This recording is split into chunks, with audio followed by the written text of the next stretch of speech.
one-time meeting that was a special call meeting for County Council at 12:30 at the Civic Center. We've been having them at the Civic Center due to COVID-19 to have an environment that's more spread out, where more people can come but stay distant from each other. We haven't had a meeting on a regular schedule in a long time due to the pandemic, but whether or not we have a meeting or not, issues come up that need to be addressed, and so we need to get together periodically to do so. So yesterday was a little bit of a long meeting, and there were some key items. Some of them were routine, like normal, as we went to rezone certain property from commercial to agriculture. Most of it was not very controversial. It was sort of administrative in nature. And then we also had a series of economic development projects. And Burris Nelson and his staff does a wonderful job. But periodically they come to us, and these are companies making an investment in the community. And it can be millions of dollars, many jobs, and they're looking for a tax cut over the long term, but we negotiate it where they're going to be paying more taxes than currently was available with that site or that institution. So we want to make sure it's a win-win for the community. One of the items that garnered the most attention was the mask ordinance, and that was on the agenda put forth by Mrs. Floyd yesterday. We already have a mask ordinance in the city of Anderson, and some private places that put in a mask ordinance, but you know, like right now I'm not wearing a mask, but I'm isolated, and I'm staying socially distanced from everybody. So it didn't garner much debate, but it didn't pass. So myself and Ms. Floyd voted for it, but the council chose not to take it up and not pass it at this time. So I don't know if that'll be taken back up or debated at a later date. I don't believe so, but that was something that garnered attention, and we got input from citizens because different people had different takes on that and the efficacy of masks, and so that was on the agenda yesterday. Also, there were some things of routine of nature, or some speed bumps and some subdivisions that wanted to be safer for kids because kids are riding bikes, and a lot of folks are in a hurry, and we want them to slow down and just be conscious of the environment around them.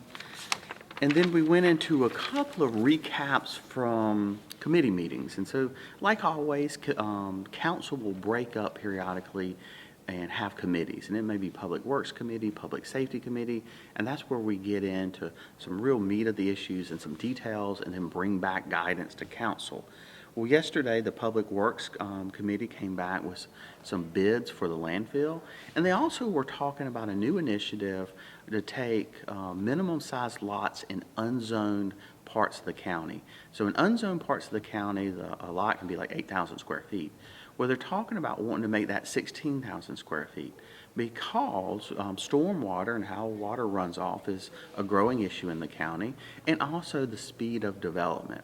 So we had some engineers and developers talk about how this would not help development because it makes lot size larger, but then we also had people talk about how this would help stormwater and some conservation items. So council passed it on first reading, but didn't want it to go back to committee. So I expect it to go back to committee to garner more debate and for people to talk about more specifics of it. Whether or not it'll pass second or third, it's yet to be seen. It'll probably be brought back up, maybe in a similar fashion, or it may be changed. We don't know yet. But that came out of the Public Works Committee. And then from the Public Safety Committee, one of the things we talk about all the time is EMS. So wherever you live in the county, we want an EMS structure to be on site in 9 minutes. And we want somebody to be there that can help you. And so whether it's a paramedic or an EMT, especially in the case of like a heart condition or a stroke, we want to make sure that somebody's there quickly and that they can help you. So we're constantly reevaluating, working with our squads, working with our contractors to make sure that we're meeting that requirement. Well, the pandemic has affected EMS because EMS workers are working with people, and sometimes they have to jump out and quarantine. We were already at a shortage of EMS workers because not as many people are going into the field. So the county is working with the providers to make sure that we don't miss a beat and that we're still able to get there in that 9 minutes, and that we're able to make sure that somebody's there who's qualified to help you. So one of the things we do is a quick response vehicle. You may hear QRV, and that's a paramedic, maybe in an SUV or a truck that'll get there quickly and make sure that you're stabilized and healthy, and then shortly after, an ambulance is coming to transport you if you need to be so. So that garnered a lot of attention in the Public Safety Committee, and that's an ongoing item that we look at a good bit. From there, we didn't have any appointments, but we did go into executive session. And council does this periodically, not to be secretive, not to be non-transparent, but sometimes we have to go in an executive session because we're talking about contracts, we're talking about personnel matters that, you can't talk about out in the public. And so we go into the executive session, we talked about some contracts with EMS because we were making sure that we can meet requirements. And we also are talking about things like franchises where other people can come into the county and offer EMS services. So no action was taken from the executive session. It was more informative to the council meeting members. And then we went to what we do at the end of each meeting. We do requests for council. And this is where each council member will support a local organization with a level of discretionary spending. So some of the items were some soccer in the Tri-County area, the Anderson Pregnancy Care Center. There's a distinguished young women's group that's doing a lot of good things, and we wanted to support them. And then, like always, we wrapped out the night with remarks from council, where individual council members will just talk about things going on in their district, and then we always hear from citizens. So as always, I encourage you to reach out to your county council member. They're accessible.